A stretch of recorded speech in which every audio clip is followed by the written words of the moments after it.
Today we're going to be looking at another budget brushless motor and ESC combo, this time from Injora, the Fat Viper 2204 and the MBL32 ESC. Stay tuned. Hey there folks, and welcome back to the channel. So today, like I said, we are going to be looking at another budget brushless setup, or what I think is a budget brushless setup, and that is the Injora Fat Viper brushless motor, 2204 sized 2000 kV brushless motor, but we'll get into some of those details in a minute, and the Injora MBL32 ESC. So let's not waste any time, let's get straight into the technical specifications and a bit of an overview of what we've got in front of us. Okay, so there's a couple of things to talk about here really. Obviously, first of all, we're going to discuss the motor and run through the specs of that. It doesn't fit the stock TRX4M transmission. They're very clear about that on the website, and they do give you the option to buy it with this 370 transmission.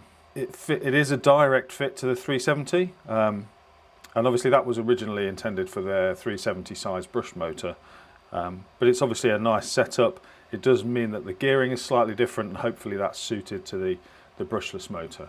So as you can see here, I've already installed the two things together. They do come separate in separate packages, and it does come with a pinion gear as well, which is a 0.5 mod 12 tooth pinion. The motor itself is a, as you can see there, 2204 sized, and that in this case, I got caught out with this last time, but in this case that is the stator size. So the stator being the internal size of the magnets and the windings, and it's a 2000 kV. So for those of you that don't know what kV is, it might be new to brushless motors. kV is basically the speed that the motor runs at, and the kV is basically revolutions per volt of electricity or volt of current that goes through it.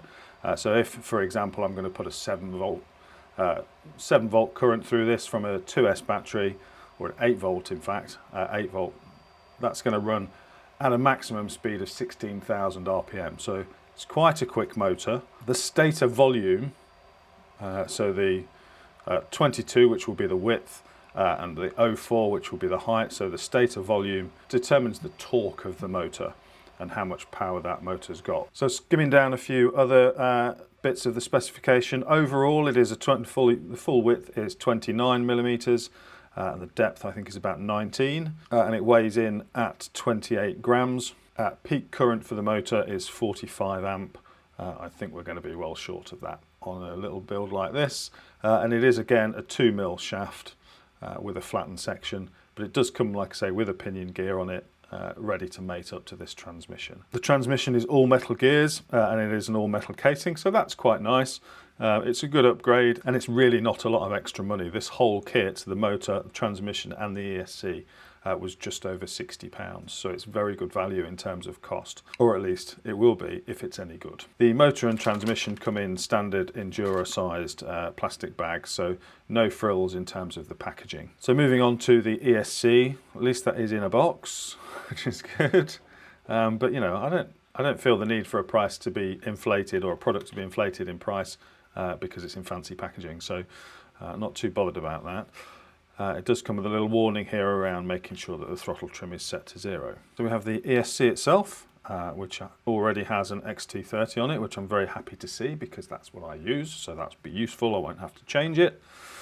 It does have a sort of separate on-off button, so you can mount that a bit more in a bit more of an accessible place on the bodywork, and this can be tucked away in the bowels of the truck, and obviously a connector for to connect to the receiver. The motor plugs in just there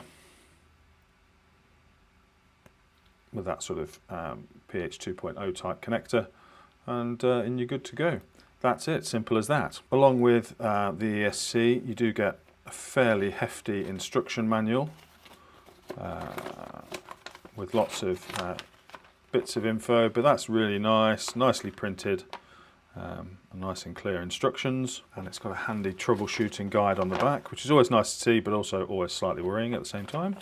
Some sticky Velcro, which is handy for mounting, and this, which is a USB-C connector, so that connects up to the ESC for programming. No signal negative, so that goes on that way. So that will connect in just like that, connect up to USB-C and program all your parameters.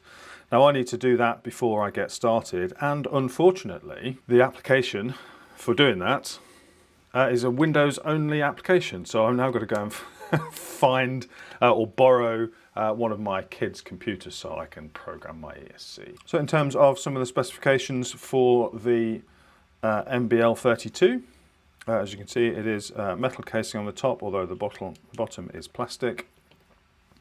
I did notice as I was taking this out of the packaging that this does come open rather easily, and I'm slightly worried about that, and there's no waterproofing on there at all, so this is not going to be in the slightest bit waterproof.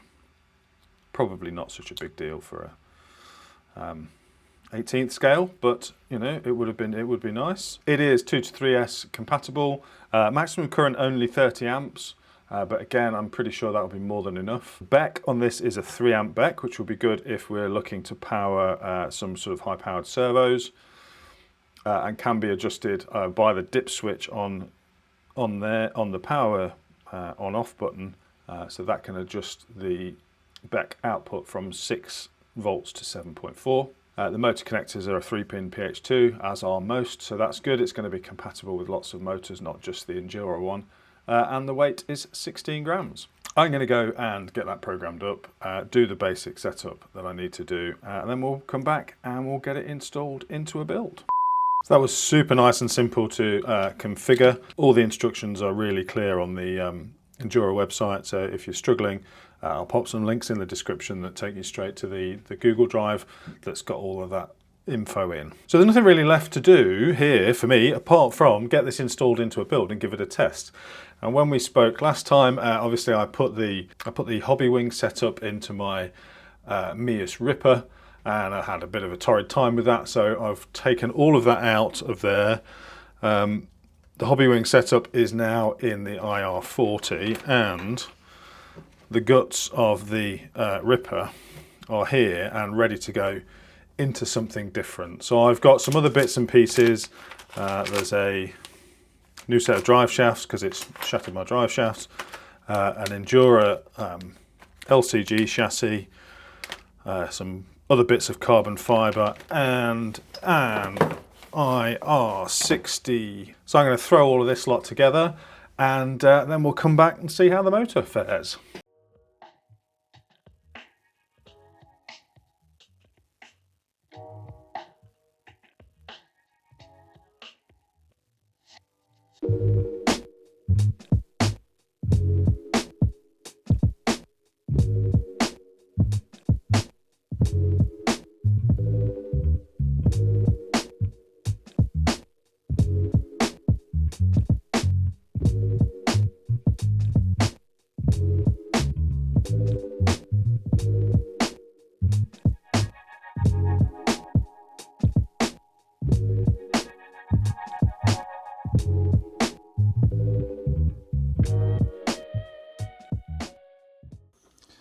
Okay, so in terms of traction, no improvement on the tyres this time around, and you know, obviously all the whole CG stuff has not changed dramatically from the Ripper,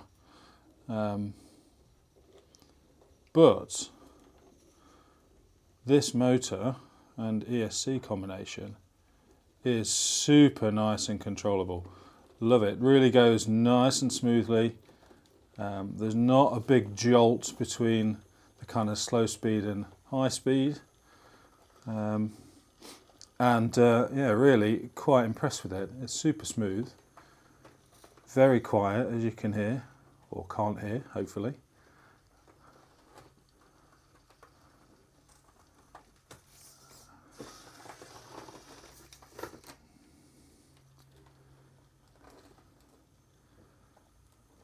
And again, very much like last week, I really want to get this outdoors and try it out on some proper tough stuff.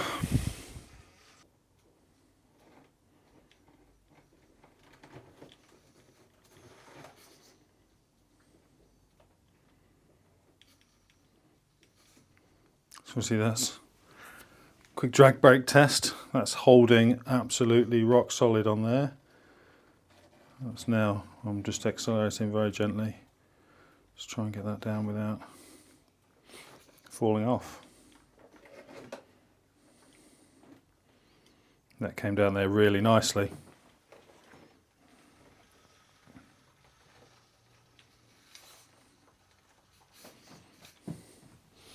Okay, indoor tests passed.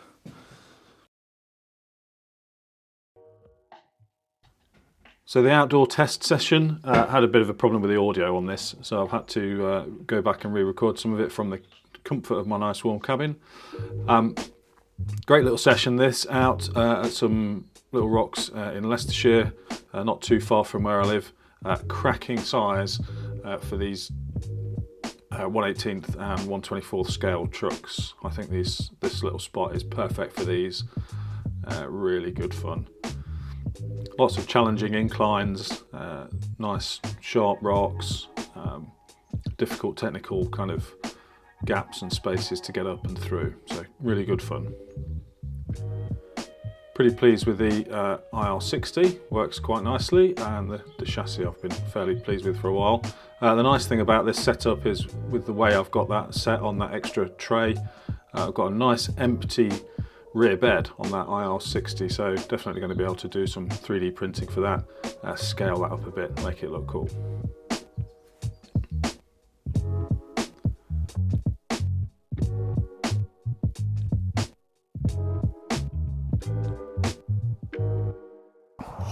So just give you a top speed test, because that's obviously important as well.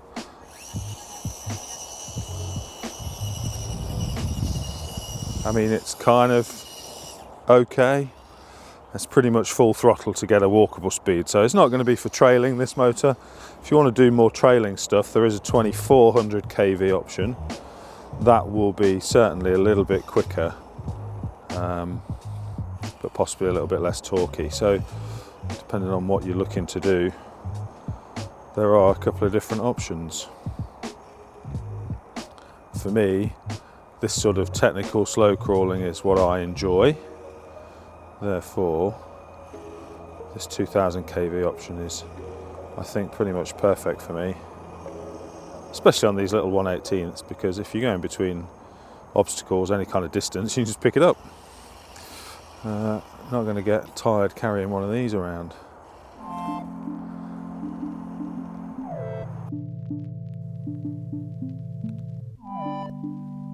So definitely had a better experience with the tyres on these rocks. They're certainly more suited to this kind of natural stone than they are to the plaster fabric that I used on my indoor little test course.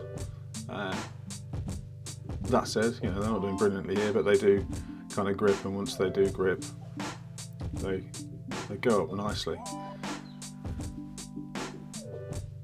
Drag brake setup on the ESC is brilliant, absolutely stops it dead on a dime, no problem at all. On some really steep declines as well and descents, no problem, just absolutely rock solid. Motor's super smooth, low speed control's really good. Still got just about enough punch to get up and over some of those kind of breakovers at the top of some of these rocks. So overall, really impressed, really pleased with the setup. I think for around about £60, you'd struggle to go wrong with this setup. Longevity, we'll see.